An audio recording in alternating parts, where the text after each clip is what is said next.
بسم اللہ الرحمن الرحیم۔ حضرت آدم علیہ السلام کا واقعہ جاری تھا۔ 2 قسط مکمل ہوئی تھیں، اب یہ تیسرا قسط ہے۔ اس میں بیان ہو رہا ہے تعلیم الاسماء۔ تخلیق آدم کے بعد آپ کو تمام کائنات سے روشناس کرایا گیا، کیونکہ جب تک ان کو ان تمام اشیاء کا اور ان کے خواص کا علم نہ دیا جاتا تھا تو وہ زمین کی نیابت و خلافت کا فریضہ ادا نہیں کر سکتے تھے۔ اس کی مثال بالکل ایسی ہے کہ جب کسی شخص کو کسی ضلع یا تحصیل کا حاکم بنایا جاتا ہے تو اس کو وہاں کے تمام تفصیلی حالات سے آگاہ کیا جاتا ہے، ورنہ وہ حکومت کے صحیح فرائض انجام نہیں دے سکتا۔ اسی طرح حق تعالی نے بھی کائنات کی تمام اشیاء اور ان کے خواص حضرت آدم علیہ السلام کو تعلیم فرمائی۔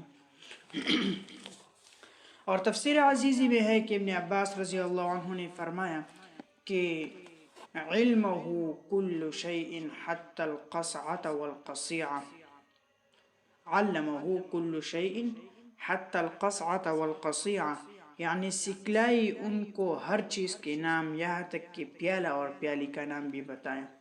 اور سعید بن جبیر نے فرمایا ہے کہ حتی البعیر والبقر والشاة، یہاں تک کہ اونٹ اور بیل اور بکری کا نام بھی آپ کو سکھائیں۔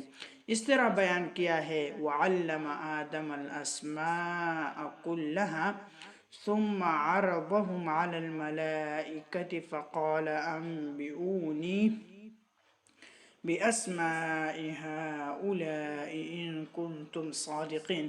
اور اللہ نے چیزوں کے نام آدم کو سکھا دی، پھر وہ چیزیں فرشتوں کے روبرو رکھ دی، پھر ان سے کہا اگر تم سچے ہو تو ان چیزوں کے نام بتاؤ۔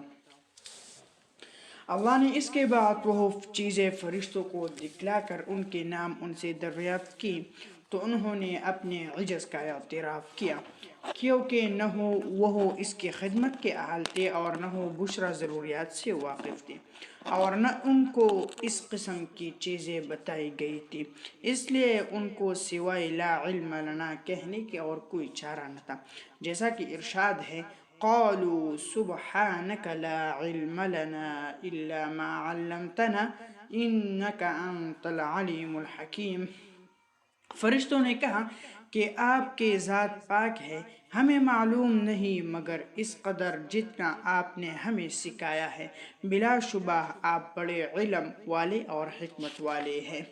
پھر اس کے بعد حضرت آدم علیہ السلام کو مخاطب کر کے کہا کہ تم ان کے نام بتاؤ، چنانچہ انہوں نے تمام چیزوں کے نام و خواص بتانا شروع کر دیے۔ اس سے محض حضرت آدم علیہ السلام کے تعلیمی قابلیت کا اظہار تھا، ورنہ ظاہر ہے کہ فرشتوں میں سب باتوں کے سمجھنے کی قابلیت ہی کہاں تھی جن میں استعداد خیر و شر نہ ہو، اور جو انسانی طبیعت کے خوگر نہ ہو، خواہ وہ جنات ہوں یا فرشتے، نہ وہ نیابت و خلافت کے اہل ہو سکتے ہیں۔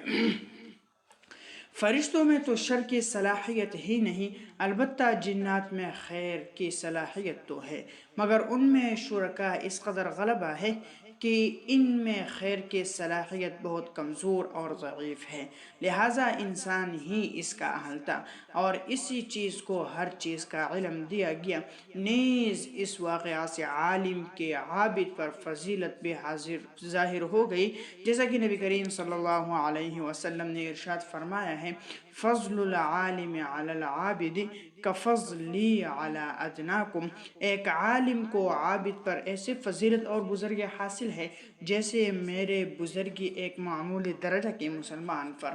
بہرحال جب حضرت آدم علیہ السلام نے تمام نام بتا دیے تو اللہ تعالیٰ نے حجت قائم کرتے ہوئے فرمایا قال ألم أقل لكم إني أعلم غيب السماوات والأرض وأعلم ما تبدون وما كنتم تكتمون۔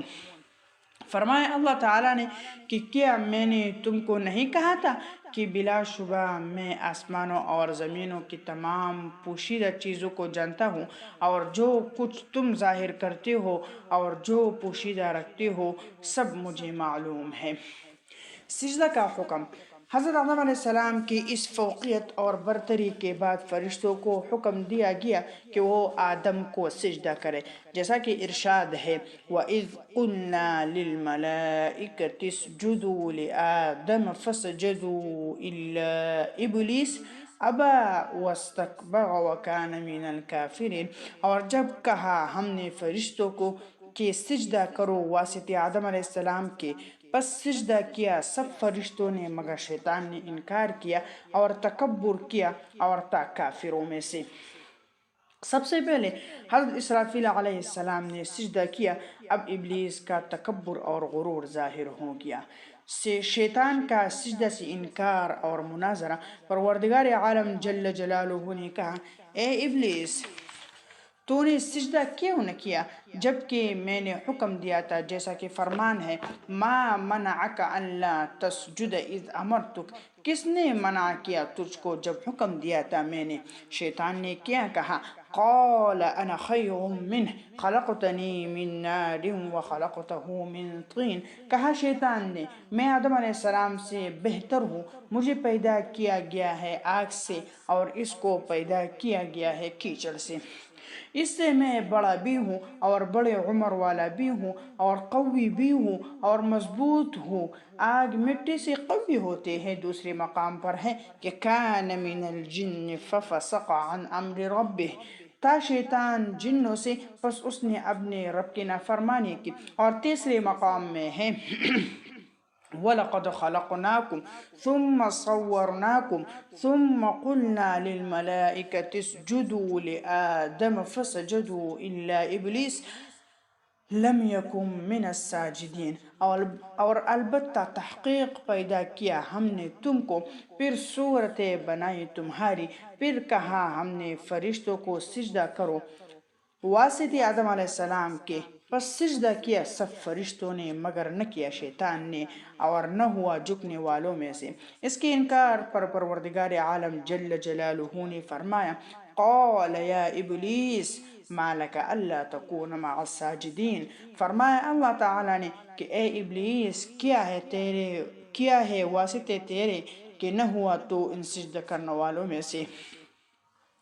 شیطان نے جواب دیا کہ مجھے لائق نہیں کہ میں بشر کو سجدہ کروں، جو پیدا کیا ہے تو نے بجھنے والی مٹی سے، جو بنی ہوئی تھی کیچڑ سڑے ہوئے سے۔ اور ایک مقام پر شیطان نے کہا انا خیر منہ خلقتنی من نار وخلقته من طین، کہا شیطان نے میں بہتر ہوں، اس نے پیدا کیا ہے تو نے مجھ کو آگ سے، اس سے پیدا کیا ہے تو نے مجھ کو آگ سے اور اس کو پیدا کیا ہے مٹی سے۔ رب العالمین نے فرمایا قال فاخرج منها فإنك رجیم وإن عليك لعنتی إلى یوم الدین، اللہ تعالیٰ نے فرمایا کہ نکل جا اس جگہ سے، بے شک تو راندہ کیا گیا ہے اور تیرے پر لعنت ہے قیامت تک۔ شیطان نے کہا رب فانظرنی الی یوم یبعثون، اے میرے رب میرے ڈیل دے اس دن تک کہ اٹھائے جائے مردے، یعنی موت کی سختی مجھے نہ ہو، کیونکہ یہ سیاست تھی کہ موت کی تکلیف سے بچا رہوں گا۔ لیکن پروردگار عالم نے فرمایا بے شک تو ڈیل دے گی اسے ہے الی یوم الوقت المعلوم، ایک وقت معلوم تک، یعنی جہان کے فنا ہونے تک۔ جب اللہ تعالی جل جلالہ نے وعدہ فرمایا تو شیطان نے اپنے دل کے حسد ظاہر کر دی اور شیطان نے کہا فَبِعِزَّتِكَ لَأُغْوِيَنَّهُمْ أَجْمَعِينَ إِلَّا عِبَادَكَ مِنْهُمُ الْمُخْلَصِينَ، پس قسم تیرے عزت کی گمراہ کروں گا میں سب کو مگر تیرے خالص بندے، یعنی جن پر رحمت شامل حال ہو وہ بچ جائیں گے۔ پروردگار عالم جل جلالہ نے فرمایا میرے بھی سچی بات یہ ہے قال فالحق والحق اقول لَأَمْلَأَنَّ جَهَنَّمَ مِنْكَ وَمِمَّنْ تَبِعَكَ مِنْهُمْ أَجْمَعِينَ۔ فرمایا میں سچ کہتا ہوں اور میں ہمیشہ سچ کہا کرتا ہوں، بے شک بھر دوں گا میں دوزخ کو تجھ سے اور تیرے تابعداروں سے سب اکٹھے۔ جب خدا کے حکم سے سب فرشتوں نے حکم کی تعمیل کی تو شیطان نے انکار کر دیا، کیونکہ وہ فرشتوں کے جنس سے نہ تھا، جنات میں سے تھا۔ اپنے طبع خباثت اور جبلی سرکشی سے ظاہر ہو گیا۔ پھر اللہ تعالی جل جلالہ نے فرمایا کہ میرے حکم کی تو نے مخالفت کی ہے، اب تو ہمیشہ لعنتی ہے۔